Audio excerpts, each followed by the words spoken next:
Si mes calculs sont exacts, lorsque ce petit bolide atteindra 88 miles à l'heure, attends-toi à voir quelque chose qui décoiffe. À l'heure du goûter, on écoute le Magal West sur Westrack Radio. Interview, rubrique, micro-trottoir et musique sur Westrack. Nom de Zeus!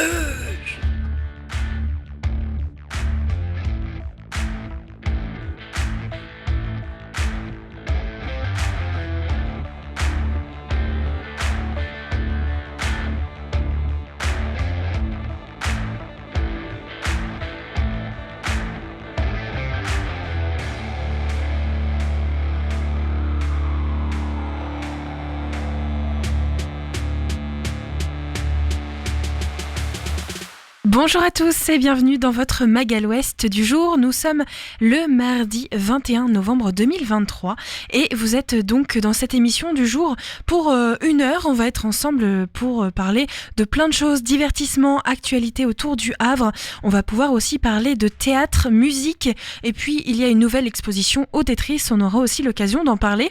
Voilà ce que je vous propose donc pour cette heure ensemble. J'espère que vous allez passer un bon moment en ma compagnie. Tout d'abord, on va parler du théâtre, puisque nos invités du jour, c'est le théâtre des Bains-Douches qui vient au studio de Westrack nous présenter sa programmation pour cette fin d'année.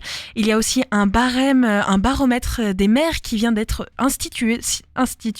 Mathieu nous donnera plus d'informations dans le Flash Info local. La nouvelle exposition au Tetris, je vous en parlais, elle s'appelle Hybridation gustative et on aura l'occasion d'en parler avec Camille et Nausicaa ainsi que Romain. Et puis comme toujours, un peu de musique dans notre émission avec la découverte Ferrarock du jour. On découvre le nouvel album Électron Libre du Québec signé Population 2 sur Westrack. Voilà ce que je vous propose. On va aussi faire le tour de plusieurs événements qui sont organisés aujourd'hui et demain au Havre et dans l'agglomération. Et puis on va aussi passer par les infos locales avec Mathieu. Avant de retrouver tout ça et surtout avant de retrouver nos invités, on va pouvoir partir du côté de la météo puisque demain il va pleuvoir et surtout aujourd'hui le soleil va se coucher d'ici quelques petites minutes à 17h11. On va donc perdre 3 minutes de soleil.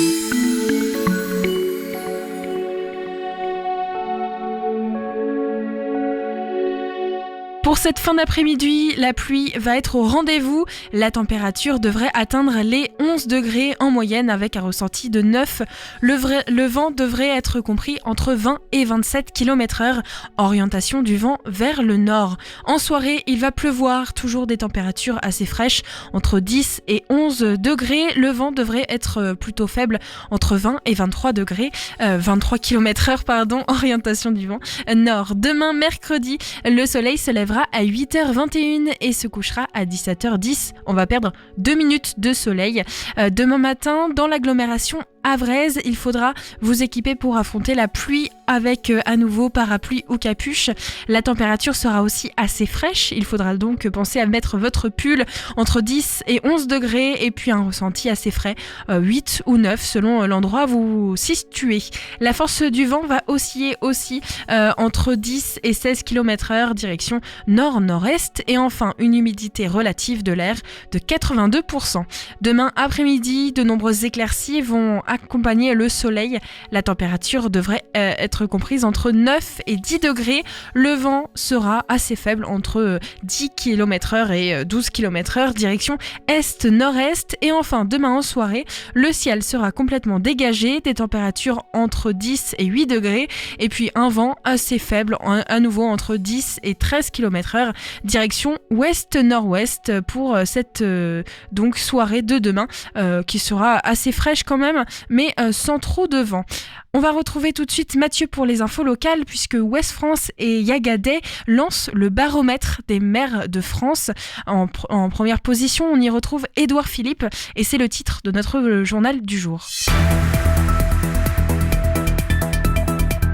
Bonjour à toutes et à tous, les actualités locales de ce mardi 21 novembre. Alors que Ouest France lance avec la plateforme Tagaday un baromètre de la présence des maires des 50 plus grandes villes de France dans les médias, On y retrouve 2 maires normands, avant même la maire de Paris, Anne Hidalgo, et celui de Nice, Christian Estrosi. On retrouve Édouard Philippe, le maire du Havre, en toute première position avec 32 834 contenus précisément.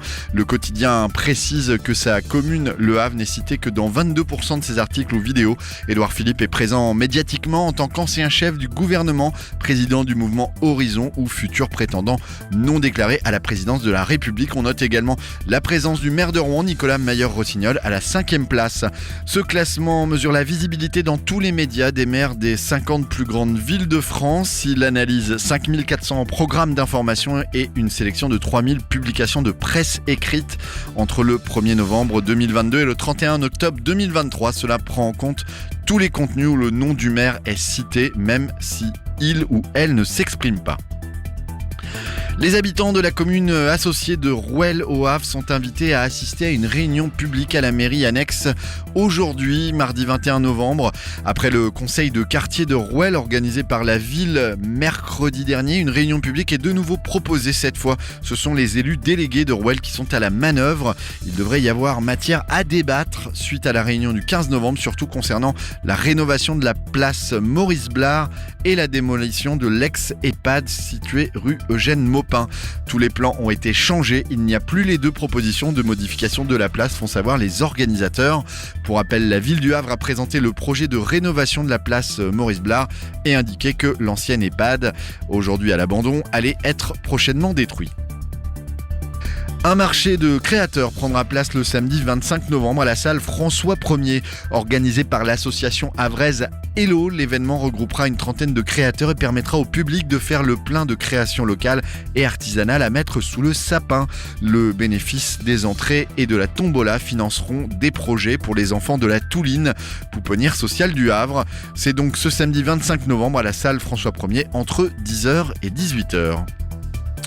La 8e édition de la soirée caritative Rock & Cœur aura lieu le samedi 16 décembre à Saint-Romain-de-Colbosc. Cette année, c'est l'école de musique et de danse intercommunale qui se produira à l'occasion de la 8e édition de Rock & Cœur. Au programme également le groupe havrais Orange Yeti. En guise de billet d'entrée, chaque famille offre un jouet neuf dans son emballage d'origine. Les jouets collectés seront offerts par la suite aux enfants et familles défavorisées du canton de Saint-Romain via des associations caritatives. C'est le moyen de se faire plaisir en accomplissant une action de solidarité. Et enfin, depuis le 30 octobre, vous pouvez plonger dans une ambiance gang de catcheurs mexicains et vous lancer dans la recherche d'un trésor Maya via un tout nouvel escape game ouvert au 73 rue Anatole France dans le quartier d'Anton au Havre. C'est là que vous rencontrerez, avant d'entrer dans la première salle de Mystère et compagnie, Chloé Ploton, 31 ans, fan de jeux et depuis peu game master de ce nouveau lieu. Comme tout escape game, ceux qui s'y aventurent n'ont qu'une idée en tête, en sortir en 1 heure maximum et avoir ainsi relevé le défi. Dans quelques jours, Mystère et compagnie ouvrira à l'étage sa 2e salle de jeu et là, l'ambiance sera tout à fait différente autour d'une disparition inquiétante et d'une présence étrange. Frisson garanti et par conséquent, cette salle sera ouverte aux plus de 16 ans, contrairement à la première qui s'adresse aux plus de 12 ans, car comme toute escape game, l'idée c'est de venir en famille ou entre amis pour passer 1 heure à résoudre des énigmes, observer pour mieux comprendre et fouiller pour découvrir. Merci Mathieu. Et puis une information locale avec un marché caritatif qui arrive samedi au Havre. C'est un marché de créateurs qui prendra place samedi 25 novembre à la salle François 1er. C'est organisé par l'association havraise Hello. L'événement regroupera une trentaine de créateurs et permettra au public de faire le plein de créations locales et artisanales à mettre sous le sapin.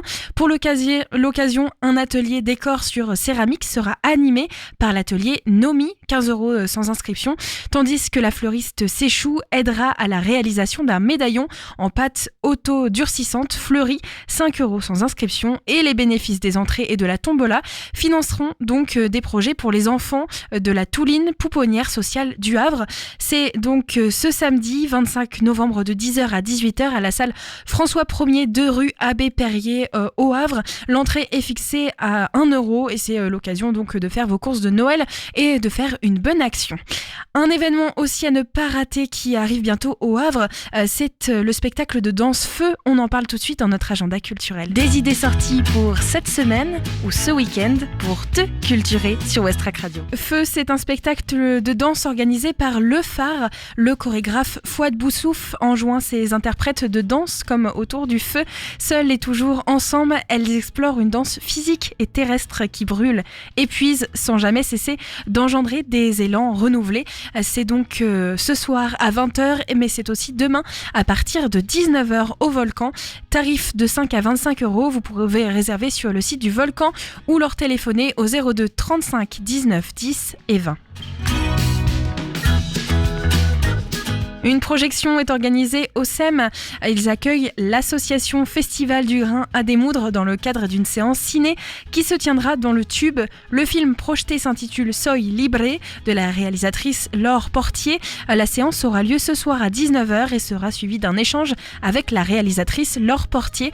Réservation obligatoire auprès du Grain à démoudre. Vous les appelez au 02 77 67 64 42 ou alors au téléphone 06 22 77 79 52. L'événement se déroule au SEM, 55 rue du 329e régiment d'infanterie. Et enfin, au Havre, je vous propose aussi du théâtre avec Le Voyage de Molière. Léo, un jeune homme du 21e siècle qui rêve d'être comédien, se retrouve accidentellement plongé en 1656 au cœur de la troupe de l'illustre théâtre de Molière. Commence alors une aventure extraordinaire dans un monde créatif et cruel où la vie et la gloire ne tiennent qu'à un fil. C'est ce soir à 20h au théâtre de l'Hôtel de Ville. C'est entre 6, 20 ou 30 € selon les tarifs. Et vous pouvez leur téléphoner au 02 35 19 45 74 pour pouvoir réserver pour cette pièce de théâtre qui s'appelle Le Voyage de Molière. C'est donc au Volcan. À noter tout ça dans vos agendas. Et puis bien sûr, on va aussi noter le nouveau titre et surtout le nouvel album d'un artiste que vous connaissez sûrement sur Westrack, Population 2. Ils ont sorti un album qui s'appelle Électron Libre du Québec. Alors je vous propose de prendre un petit instant dans notre Magal Ouest du jour pour écouter de la musique. Et puis en deuxième partie d'émission, on va recevoir le Théâtre des Bains-Douches pour parler programmation théâtrale. On aura aussi l'occasion de parler de la nouvelle exposition au Tetris qui s'appelle Hybridation gustative avec Camille et Nausicaa. Avant donc la musique, Population 2, l'album s'appelle Électron Libre du Québec. Et bien sûr, on part direction le Québec avec eux. Westrack et la Fédération des radios associatives Musiques Actuelles, la Ferrarock, vous partagent la découverte musicale du jour.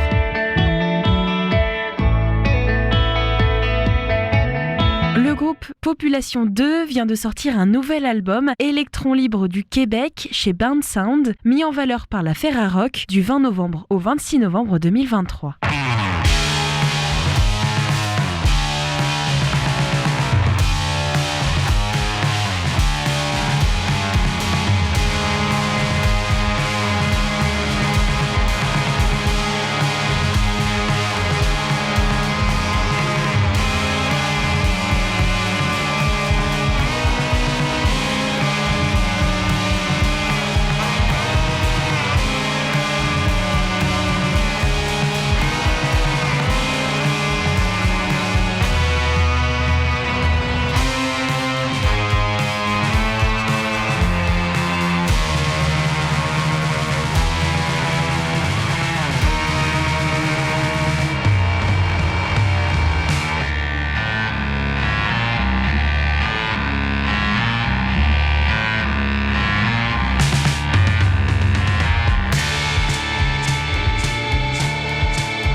Population 2 est un groupe engagé dans son désengagement qui travaille avec une constance immuable sur le peaufinement d'un son imposant mais sans prétention. Le trio composé du chanteur-batteur Pierre-Luc Graton, du guitariste claviériste Tristan Lacombe et du bassiste Sébastien Provençal est à la fois maître de la foi improvisée et de la composition raffinée, offrant un rock psychédélique, pesant, agrémenté des rythmes fiévreux du funk, de la philosophie du jazz, de l'énergie débordante émanant des premiers balbutiements du punk et d'un amour marqué pour les gammes mineures qui rappelle l'ascendance du heavy metal.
Ses sources d'inspiration sont multiples et ne se limitent pas à la musique. Les scènes rock garage et funk psychédélique de Détroit de la fin des années 60, la scène Canterbury de la même époque ou encore le rock expérimental allemand des années 70 et la période électrique de Miles Davis qui s'entrechoquent liés par le décor marécageux et surtout par l'amitié profonde de la chimie indéniable qui se dégage de ces trois éléments.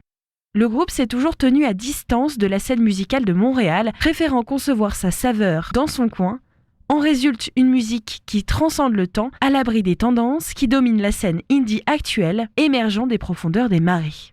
Électron Libre du Québec est sorti le 6 novembre 2023 et est disponible sur toutes les plateformes d'écoute et en physique dans les bacs.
Le Magal Ouest, c'est dans tes oreilles du lundi au vendredi sur Westrack.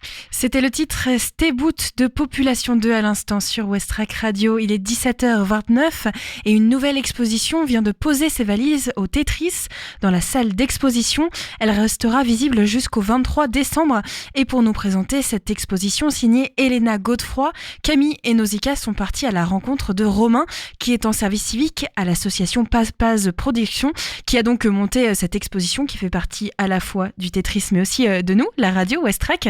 On va donc écouter ce reportage qui va nous emmener à la découverte de cette exposition Hybridation gustative organisée par Romain, et ce reportage c'est signé Camille et Nausicaa. Et juste après, comme promis, on parle donc théâtre avec le théâtre des Bains-Douches sur Westrack. Actuellement, au fort de Tourneville et plus précisément au Tetris, on peut retrouver l'exposition photographique d'Elena Godefroy qui nous propose Hybridation gustative. Hybridation gustative, c'est le regard d'une artiste sur une société de consommation absurde et vertigineuse. La nourriture est mise en scène, clonée, démultipliée, détournée. C'est le témoignage d'une jeunesse contradictoire ayant grandi entre abondance et urgence climatique. Ça se réchauffe, ça se réchauffe, ça se réchauffe. La planète à la tête en surchauffe. On a cassé la planète, il est où le SAV? On a cassé la planète et ça tout le monde savait. Organisé par Romain avec l'artiste, ça a été l'occasion avec Nausicaa de se renseigner un peu plus sur cette exposition. Salut Romain. Salut. J'aimerais te poser une question un peu banale parce que en fait, on se croise souvent dans les couloirs, on fait partie de Papas Productions tous les trois, mais en fait, on ne sait pas qui tu es. Est-ce que tu pourrais te présenter ? Je m'appelle Romain. Je suis en service civique en médiation culturelle au Tetris depuis mi-septembre à peu près. Avant ce service civique, j'ai fait des études en photographie. Ok, trop bien. Et tu vas te charger en fait de la venue d'une artiste ? Oui. Est-ce que tu peux nous en parler un petit peu, s'il te plaît ? Carrément. On m'a proposé de proposer une artiste parce qu'il y avait un créneau de libre dans la salle d'exposition au Tetris. On m'a laissé un peu carte blanche. J'ai proposé une dizaine d'artistes et il y en a une qui a retenu l'attention de Franck, le directeur. Et du coup, j'étais un peu en charge d'organiser cette exposition-là et voilà. Et c'était la première fois que tu le faisais ? D'exposer quelqu'un ? Oui. Sinon, c'était que mes expositions à moi. Donc, Pourquoi cette artiste-là ? Tout d'abord parce que je la connais, c'est une amie. Et en fait, ça m'est venu un peu au dernier moment où je me suis dit que ça collait vraiment bien avec l'univers du Tetris, son univers photographique en tout cas. Voilà, ça a charmé Franck. En quoi ça ressemble au Tetris ou ça s'associe bien avec le Tetris ? En quoi ça épouse le Tetris ? Déjà, je trouve que son univers est très coloré. Et quand on voit le Tetris, on pense directement à la couleur, je trouve. Juste par rapport à la façade du bâtiment où il y a énormément de couleurs. C'est assez moderne, je trouve, son travail. Et, je sais pas, juste d'instinct comme ça, je trouvais que ça collait vraiment bien avec l'ambiance que le Tetris dégageait en tout cas.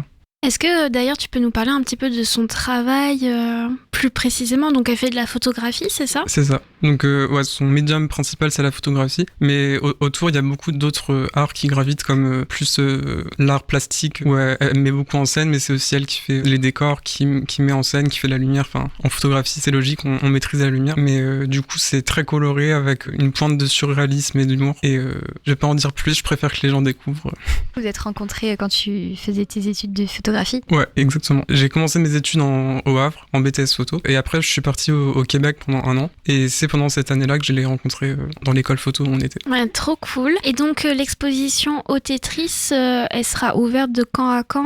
On peut y aller quand on veut ? Alors, le vernissage a eu lieu le 8 novembre, donc c'est déjà passé malheureusement, et l'exposition dure jusqu'au 23 décembre, et il me semble que c'est ouvert du mardi au samedi au public de 10h à 18h, si je ne me trompe pas. Est-ce que tu peux nous parler un petit peu de l'organisation ?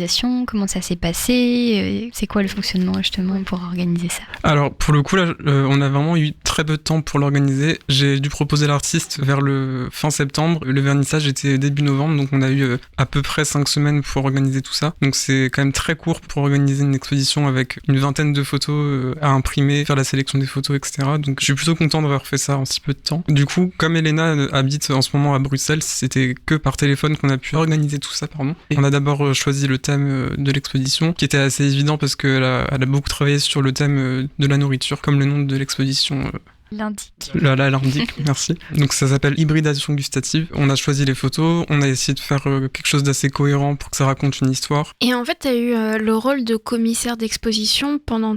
Enfin, t'as suivi le projet de A à Z. En quelque sorte, ouais, parce que de base, moi, mon service civique, c'est de la médiation culturelle, donc plus présenter le projet au public. Mais là, ouais, pour le coup, j'ai vraiment eu ce rôle d'interlocuteur entre le Tetris et Elena, puisqu'elle n'a pas pu les rencontrer avant. Et ouais, c'était super cool. Alors, j'ai une autre question purement de curiosité. Comment on choisit, dans un panel assez énorme de photographies, 20 photographie? Alors, c'est pas facile, c'est sûr. Moi, déjà, je voulais pas trop lui imposer ma vision des choses parce que c'est quand même elle l'artiste présentée. Donc, c'est d'abord elle qui m'a fait vraiment une sélection assez grande de son travail. Et après, ensemble, on a essayé de voir si cette photo-là résonnait bien avec une autre photo, etc. Et en fait, ça s'est fait assez naturellement et voilà. Et toi, est-ce que tu as une photo, faut peut-être pas trop le dire trop fort, mais une photo que tu préfères ou une que tu conseillerais pour donner envie de venir? Bah, j'en ai choisi une pour le visuel qui était dans le petit catalogue du Tetris. Je trouve que ça résume assez bien l'exposition. C'est un peu compliqué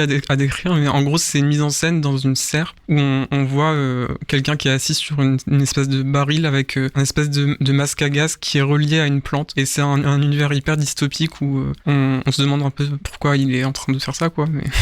et je trouve que c'est assez intriguant et ça donne envie d'aller voir l'exposition, en tout cas. Cette photo est sur le site du Tetris, donc si jamais... J'allais dire où est-ce qu'on peut se renseigner sur l'exposition, mais du coup... Sur le site. Il y a le texte explicatif, son point de vue sur l'exposition et celui du Tetris. Moi, je vais peut-être avoir une dernière question. Pourquoi aujourd'hui, à l'heure des réseaux sociaux, d'internet, etc., c'est encore important d'aller voir des photographies en vrai dans un lieu culturel? Alors, c'est vraiment cool de poser cette question parce qu'on s'en est rendu compte en installant l'exposition, c'est que là, par exemple, il y a vraiment des très très grands formats. Et en fait, quand tu vois des photos sur ton téléphone, tu te rends pas compte de tous les détails que tu peux voir. Moi, par exemple, la photo dont je parlais précédemment, je l'ai vue quand même pas mal de fois. À chaque fois, je me disais, putain, elle est vraiment super cool cette photo. Et quand je l'ai vue en grand format, j'ai vu un détail que j'avais jamais vu avant. Et c'est pour ça qu'il faut aller voir des expositions photos, c'est que tu vois très rarement des photos imprimées en 2 mètres sur 1, tu vois. Donc c'est la principale raison pour moi et puis pour faire vivre le médium de la photo, quoi. Bah, je suis assez d'accord. Merci beaucoup. On rappelle les dates. Oui, c'est jusqu'au 23 décembre. Trop bien. Bah, merci beaucoup, Romain. Et bah, merci beaucoup. De rien. Merci à Romain d'avoir pris le temps de nous en dire un petit peu plus sur cette exposition que vous pouvez donc retrouver au Tetris, au 33 rue du 329e RI au Fort de Tourneville. C'était Camille et Nausicaa pour Westrack Radio. Merci Camille, merci Nausicaa. On vous conseille évidemment cette exposition au Tetris jusqu'au 23 décembre. On va parler théâtre comme promis avec le Théâtre des Bains-Douches. J'accueille donc 2 personnes aujourd'hui. On a Lola Cotard, chargée de communication, et Ludovic, directeur du Théâtre des Bains-Douches. Bonjour. Bonjour. Bonjour. Bienvenue sur Westrack. Merci. Alors, c'est un peu une institution du Havre, le Théâtre des Bains-Douches, mais j'aimerais bien qu'on refasse un petit historique sur l'histoire du lieu. Depuis plus de 30 ans, c'est environ 32 ans, que vous êtes installé là-bas, on ne compte plus les années. Et donc, c'est emplacement anciennement des Bains-Douches du Havre et une programmation depuis 30 ans éclectique, que ce soit au niveau des spectacles, mais aussi de la production. Est-ce qu'on peut revenir un petit peu sur ces 30 dernières années d'histoire et du Théâtre des Bains-Douches qui n'a pas pris une seule ride? Le théâtre a été créé au tout début des années 90, en 91, si mes souvenirs sont bons. Et il s'est tout de suite inscrit dans le paysage havrais. D'abord pour une programmation, mais surtout au départ pour les créations de la compagnie qui s'était installée dans le Théâtre des Bains-Douches. Après, il a connu un certain nombre de changements de direction. Moi, je le dirige depuis 16 ans. C'est beaucoup. C'est peut-être beaucoup trop. Et depuis plusieurs années, on s'est spécialisé surtout dans l'émergence de la jeune création. Voilà, donc les premiers pas des compagnies, et on accompagne les compagnies comme ça pendant 2, 3, voire parfois beaucoup plus de spectacles. On crée un vrai partenariat amical. Je pense à la compagnie La Cohue notamment, qu'on suit depuis le début, qui est une jolie compagnie normande. Enfin, jolie, je sais pas si c'est le mot qui leur convient. Forte. Forte. Et voilà, on a une grosse activité de résidence, c'est-à-dire que les compagnies viennent travailler au bain-douche, préparer l'endroit de travail où ils sont à l'instant T, quoi. Et vous faites les deux, donc à la fois création, mais aussi vous recevez des compagnies? C'est ça. Alors, traditionnellement, la directrice ou le directeur du Théâtre des Bains-Douches, il doit être metteuse ou metteur en scène. Voilà. Donc on a une activité de création, bien sûr. Ouais. Pourquoi les deux? Alors, quand j'interroge la présidente, l'ancienne présidente qui a laissé la présidence, c'était vraiment d'abord parce que le créateur était lui-même metteur en scène, et ça a toujours été important pour eux que le lieu reste un lieu de création, un endroit où la compagnie pouvait créer. Et du coup, c'est quelque chose qui s'est inscrit comme ça, et puis a priori, le fait d'être metteur en scène ou metteuse, ça donne une certaine... je sais pas, ça doit donner une couleur à la programmation que peut-être on retrouve pas si c'est pas le cas. Je suis pas bien sûr de ce que je dis là, mais ça peut être quelque chose à cet endroit-là. Ce qui est sûr en revanche, c'est que quand tu es toi-même metteur en scène, c'est plus facile d'identifier les besoins d'une compagnie. Ou d'accompagner en termes de conseils ou des choses comme ça, parce que tu vis toi-même les choses que peuvent ressentir la solitude d'un metteur en scène ou d'une metteuse en scène, la solitude d'une autrice, comment tu commences, comment tu fais tes premiers pas. Toi tu les as déjà fait il y a un certain temps, et à cet endroit-là je pense que le fait d'être soi-même créateur ou créatrice, ça apporte un vrai plus à la direction. Et peut-être que ça apporte aussi une certaine sensibilité, et c'est pour ça que vous vous intéressez aussi aux troupes débutantes, aux premiers pas. Ouais, ça c'est vraiment, enfin, moi ça a été très clair dès le départ en fait. C'était quand je suis rentré au Havre, parce que je suis havrais mais je suis parti longtemps du Havre. Quand je suis rentré, c'était vraiment pour me dire, voilà, je ferais, enfin, l'idée c'était de faire de ce lieu-là l'endroit qui peut-être m'avait manqué à moi plus jeune dans cette ville, et en tout cas d'en faire un outil à disposition des plus jeunes. Enfin, des plus jeunes créateurs et des plus jeunes créatrices, parce que dans mes années parisiennes, on répétait dans des squats, dans des conditions compliquées, et je me disais, voilà, si je peux épargner ça à la nouvelle génération, eh ben ça sera bien, parce que tu peux répéter dans voilà, c'est un théâtre qui est super, le rapport scène-salle est super, et pour commencer, je trouve que c'est vraiment l'endroit idéal, quoi. Donc aujourd'hui, ça fait plus de 30 ans. Vous avez dit en introduction, ça fait 16 ans, peut-être même trop longtemps. Est-ce que du coup, la mission de base, justement, d'accueillir ces troupes débutantes, elle est toujours aussi vive pour vous ? Et le théâtre du coup des Bains-Douches a toujours sa place sur la scène havraise au niveau du théâtre ? Hier, il y avait ce qu'on appelle les fragments. Donc les fragments, c'est un festival national. Il y a une grosse douzaine de théâtres en France qui se réunissent. C'était en partenariat avec la scène nationale Le Volcan. Et on accueille, alors là, ce qu'on appelle des fragments. C'est-à-dire que là, on a accueilli hier soir 2 lectures. Donc c'est des spectacles qui, entre guillemets, n'existent pas encore. Oui, des maquettes. Des maquettes. Et de les voir encore comme ça, 2 jeunes compagnies, ouais, ça me fait vraiment, enfin, ça me laisse penser qu'effectivement on a encore toute notre place à cet endroit-là, d'accompagner, d'accueillir des premiers gestes et de me confronter un public à ça, qui souvent est ravi en plus. Alors ça peut faire un peu peur, parce que quand tu accueilles une compagnie entre guillemets pas encore identifiée, y a un petit risque. En même temps, tu sais pas si ça va être bien, ça peut être parfois décevant, hein, faut pas se le cacher, mais c'est rare, on a rarement été déçus, mais t'es le premier. Après, les autres seront des suiveurs. Et c'est bien de défricher avec le public, et de voir les premiers pas. En général, les spectateurs qui ont vu les premiers pas d'une compagnie, ils s'en souviennent et ils en parlent très longtemps après, de se dire, ah mais eux, ils sont hyper connus, mais je les ai vus au tout début, quoi. On les a suivis un petit peu. D'ailleurs, il y a tout un lien, j'ai l'impression, entre les spectateurs et les artistes. Il n'y a pas vraiment cette barrière au théâtre. Vous avez décidé de permettre aux spectateurs d'échanger librement avec les artistes ? Ouais, il y a alors la tradition Bains-Douches, il y a ce qu'on appelle le pot de l'amitié à la fin de la représentation, où effectivement les spectateurs sont invités à rester s'ils le souhaitent, et assez rapidement, au bout de 10 minutes, un quart d'heure, l'équipe artistique vient elle-même prendre un pot dans le hall, et c'est un endroit, c'est ce qu'on appelle le pot de l'amitié, où on peut discuter avec les gens qu'on vient de voir. Ça désacralise du coup le théâtre. On a un lien. Ah oui, je vois un grand oui. C'est un vrai moment d'échange. Et puis, ça permet de remettre aussi les comédiens, metteurs en scène, toutes les équipes au même endroit que le public, et installer le dialogue. Et je pense que d'autant plus si on travaille avec des compagnies émergentes qui font leur premier ou deuxième spectacle, c'est d'avoir les retours directement du public, en plus de ceux des professionnels qui sont là également. Mais je pense que c'est hyper... c'est très très important. Est-ce que c'est plus technique d'accompagner une compagnie qui débute qu'une compagnie qui est déjà un peu rodée sur la scène ? Je dirais pas que c'est plus technique, c'est pas plus difficile. C'est c'est un truc de fraternité, je trouve. Voilà.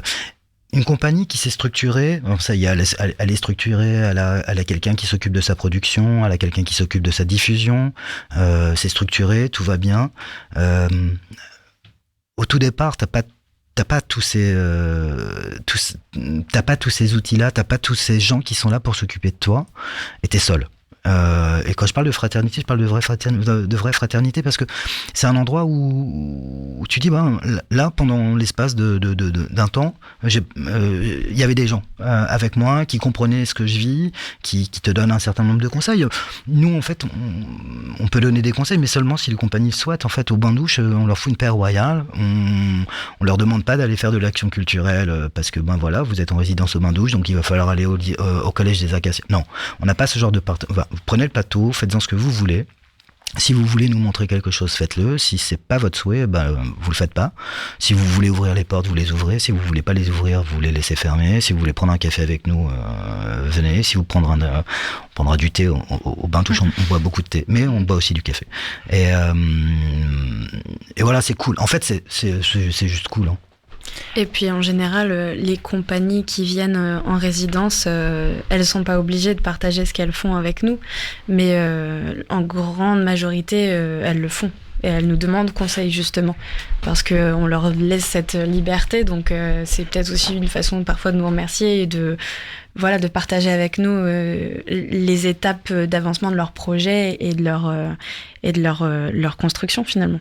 Vous avez parlé plusieurs fois de la solitude du metteur en scène.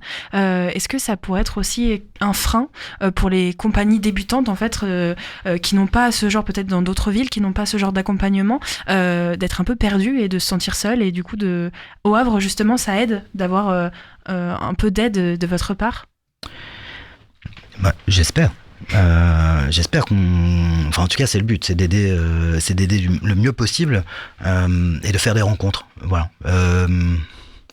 Et de se sentir moins seul. On va pas se mentir non plus, la culture en France vit un moment quand même très compliqué où il est très facile de se sentir un moment très seul, pas désiré, parce que pas encore identifié. Et c'est très difficile de susciter du désir tout le temps. Donc j'ai pas peur de parler de solitude. Mais même un peu plus tard, quand t'es identifié, il y a quelque chose, un moment où les metteuses en scène, les metteurs en scène qui sont de porteurs de projets, tiennent ça à bout de bras tout seul au départ. Et c'est pas toujours simple. Ça, c'est vos missions donc par rapport aux compagnies que vous accueillez. Il y a aussi une partie transmission. Alors, ça a un petit peu changé, si j'ai bien compris. Il y a une partie qui vous êtes déplacé en fait directement au conservatoire. Ouais. Tu veux parler de l'école? C'est ça. Alors l'école, on a longtemps eu une école parce qu'en fait, l'école avait 30 ans. Et puis, on a décidé l'année dernière avec la mairie de faire migrer, entre guillemets, l'école vers le conservatoire. Parce qu'au conservatoire, il y avait déjà du théâtre, mais c'était une petite section, on va dire, où il y avait une vingtaine d'élèves. Donc un tout petit département, et l'idée c'était de faire prendre... je trouve qu'il y a un vrai problème de formation théâtrale au Havre. Il y a plus de grandes écoles qui prépareraient nos jeunes comédiennes et nos jeunes comédiens à une belle formation. Et on avait deux options. Soit tout basculer chez les bains-douches, soit on basculait tout au conservatoire. Or, on n'est pas structuré pour devenir une école diplômante. C'est très compliqué, en fait, administrativement. C'est pas simple du tout. Donc, pour donner aux jeunes Havraises et aux jeunes Havrais un vrai département théâtre, au conservatoire, on a décidé de faire migrer l'école au conservatoire, et du coup le nombre d'élèves a été multiplié par 4, quoi. Donc voilà, il y a une vraie maintenant section théâtre au conservatoire, faut le savoir, et on peut y rentrer maintenant. Avant on pouvait pas rentrer au conservatoire avant 14 ans. Maintenant, dès l'âge de 7 ans, dès que la lecture est acquise, on peut aller au conservatoire. Il y a un cours, c'est le même professeur que l'école des bains-douches, c'est-à-dire que c'est Xenia Le Bélanger qui a repris, qui continue, mais maintenant administrativement l'école elle est passée sous l'administration du conservatoire avec beaucoup de bonheur. Et pour s'inscrire à ces cours, est-ce que c'est sur le site du conservatoire ou sur votre site Théâtre des Bains-Douches ? Je pense que dans un premier temps, on va garder les deux. En fait, je pense que Lola, tu reçois souvent d'appels. Enfin, on reçoit encore pas mal d'appels. Voilà, on travaille on travaille dans cette transmission là, avec le conservatoire où nous on a eu l'occasion beaucoup de se rencontrer, l'équipe des Bains-Douches et l'équipe du conservatoire aussi, pour que déjà les élèves qui migrent vers le conservatoire soient bien accompagnés et pour que les personnes qui vont avoir à gérer cette école et notre bébé un petit peu puissent le faire en toute sérénité. Ouais. On va parler quand même de cette programmation. On tombe bien, c'est parfait, l'interview est calée parfaitement puisque cette semaine, il y a déjà donc un spectacle, c'est toute la semaine si je ne me trompe pas, portrait détaillé de la compagnie La Ponctuelle à partir de 15 ans. Est-ce qu'on peut en avoir un petit goût, une petite image ? Alors c'est pas toute la semaine, c'est jeudi et vendredi. Ok. Voilà, alors ça c'est dans le cadre de notre partenariat avec le Volcan. C'est du co-accueil. C'est un spectacle que j'ai vu l'été dernier. Alors pas cet été, mais celui d'avant, à Avignon. C'est une compagnie qui nous arrive de Lille, si mes souvenirs sont bons. Et portrait détaillé, ça fait PD, les initiales. Et en fait c'est l'histoire alors j'ai plus le nom du metteur en scène, mais il a retrouvé Lucien qui a retrouvé une petite, les courriers qui répondaient à une petite annonce qui avait été passée dans un journal homosexuel, et c'est tout. On va entendre toutes les lectures de ces réponses à ce courrier qui date des années 80 si mes souvenirs sont bons aussi, et c'est hyper touchant et c'est aussi super drôle, et c'est voilà quoi, c'est pour moi ça fait partie des spectacles essentiels. Alors c'est très rigolo parce que ça fait partie aussi des spectacles dont quand je l'ai vu à Avignon, tout le monde trouvait ça hyper important, hyper essentiel. C'est important que ces spectacles-là existent. Et puis après 6 mois plus tard, tu t'aperçois qu'ils sont dans aucune plaquette. Parce que je sais pas, peut-être c'est un sujet qui dérange encore un peu, j'en sais rien, je trouve ça, je me pose pas la question, en tout cas nous on s'est pas posé la question. C'est un super spectacle, des super comédiens, on a hâte de les accueillir. Oh oui. Vous en tout cas vous avez fait le pas du coup de parler de ce sujet. C'était pas Pour moi c'est pas un sujet. Okay. En fait la société veut que ça en soit un. Voilà, ça restera un sujet tant que mais en réalité, j'ai pas grand-chose à dire dessus. Enfin, sur le sujet en lui-même, j'ai rien à dire. Si ce n'est que effectivement, c'est les garçons qu'on va entendre, qui sont des garçons des années 80. Eux, ils sont encore dans un autre sujet, à une autre époque de notre société. Je pense que ça résonne avec le 21e siècle. Est-ce qu'on a réellement avancé ? Est-ce que la parole s'est réellement libérée ? Je sais pas, c'est un peu l'occasion de vérifier tout ça. On va pas répondre à cette question, c'est à eux de donner cette réponse. C'est aux spectateurs. Exactement. Jeudi, donc, et vendredi. Tout à fait. Ouais. Réservation sur votre site. Sur la billetterie du Volcan. Billetterie du Volcan. Pardon Lola. Et puis un deuxième spectacle, alors s'il vous plaît, corrigez-moi pour la prononciation. Les Possédés d'Ilfurt. Non. D'Ilfurt, merci. On avait pourtant répété. Alors là, c'est au mois de décembre, c'est ça, 20, 21 et 22 décembre, avec la compagnie Munstrom Théâtre. Est-ce qu'on peut en avoir aussi une petite image ? Alors... ça c'est un petit village des Vosges. Ouais, vas-y, commence comme ça. Un petit village des Vosges dans lequel il y a des histoires de possession, ce genre de choses, et le comédien qui est tout seul au plateau, c'est un seul en scène. En fait, s'est emparé d'un ouvrage. Donc, Ilfurt, il faut savoir que c'est le village dans lequel lui il a grandi, et c'est le village dans lequel se passe cette histoire. Chez son grand-père, il retrouve un livre avec justement cette histoire de possession de 2 garçons au début du 19e siècle, et il va nous raconter ce conte, cette histoire un petit peu fabuleuse, comme ça, tout au long de la pièce. Et on en parlait justement ce matin, tu me disais que c'était impressionnant parce qu'il est tout seul et pourtant il y a plein de personnages. Alors, pour les gens de ma génération, on peut penser beaucoup à Philippe Cobert, qui est un comédien qui venait de chez Ariane Mouchkine et qui jouait absolument tous les rôles de ses spectacles. Philippe Cobert, on va dire dans la bonne époque, parce qu'il a peut-être pas très bien vieilli, mais sur ses premiers spectacles, c'était réellement impressionnant. Et il a cette énergie-là, l'énergie des premiers spectacles de Cobert, où effectivement, il va interpréter tous les personnages, mais alors à une vitesse folle. C'est-à-dire qu'il fait des dialogues en direct, comme s'il y avait réellement 2 personnes. C'est réellement impressionnant. Et puis, c'est l'histoire, effectivement, de ce village qui se transmet de génération en génération, un peu flippante, sur lequel il y a beaucoup de fantasmes. C'est à partir de 14 ans, donc c'est quand même accessible à tous. Ouais.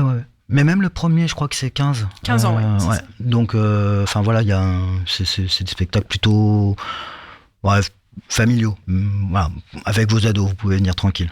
Donc ça, c'est pour la programmation de cette fin d'année, on va dire. Ouais. Mais vous avez d'autres spectacles que vous nous préparez. Est-ce qu'on peut avoir une petite idée de ce qui pourrait arriver au Théâtre des Bains-Douches ? Alors, toujours toute la programmation, c'est en partenariat avec le Volcan. Et je sais qu'il a eu beaucoup de succès à la présentation du Volcan, Guten Tag,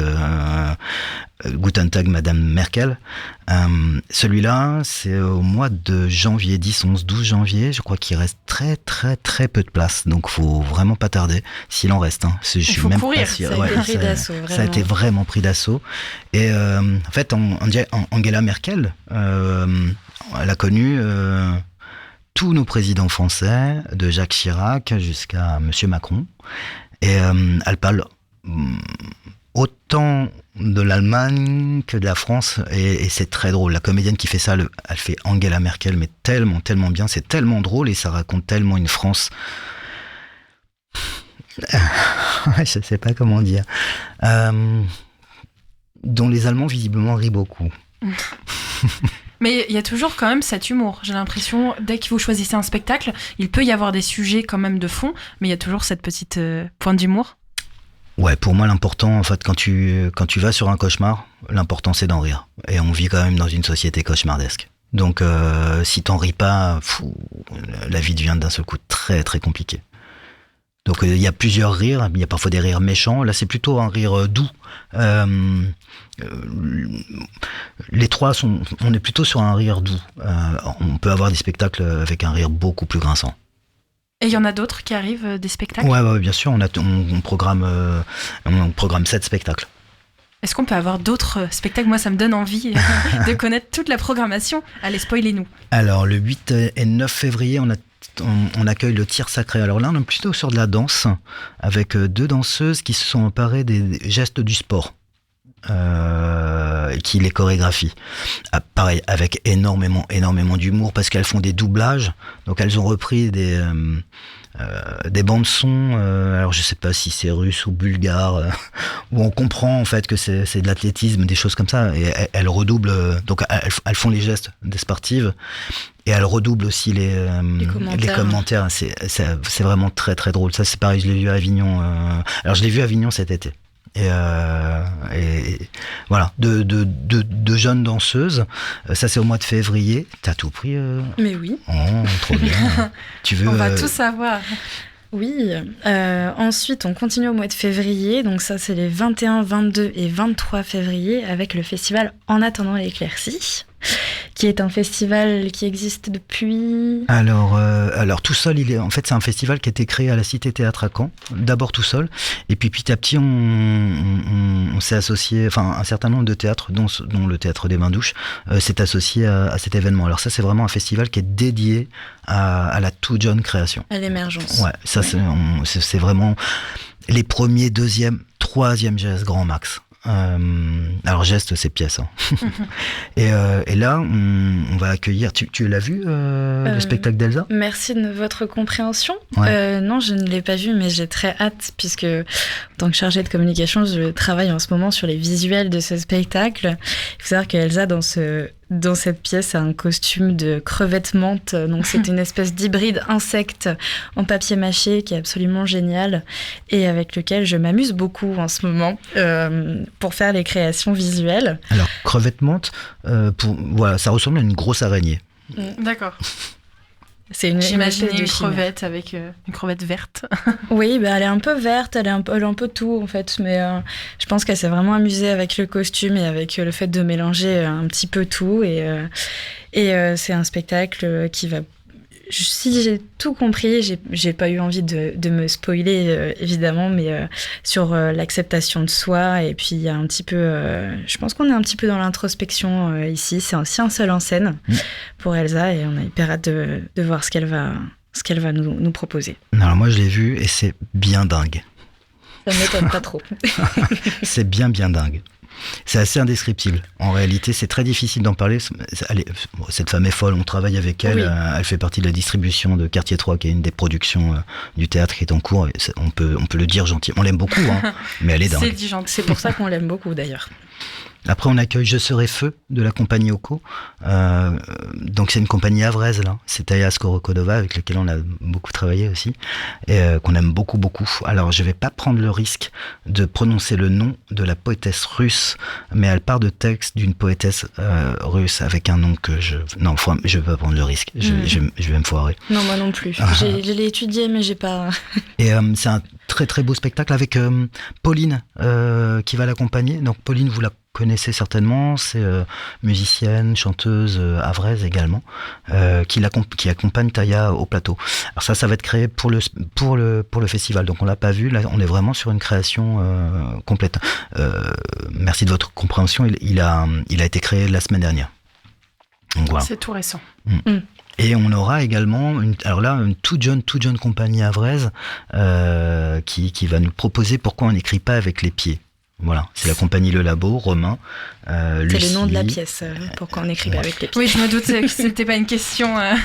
Et je sais pas si on peut parler de ça, tu crois ?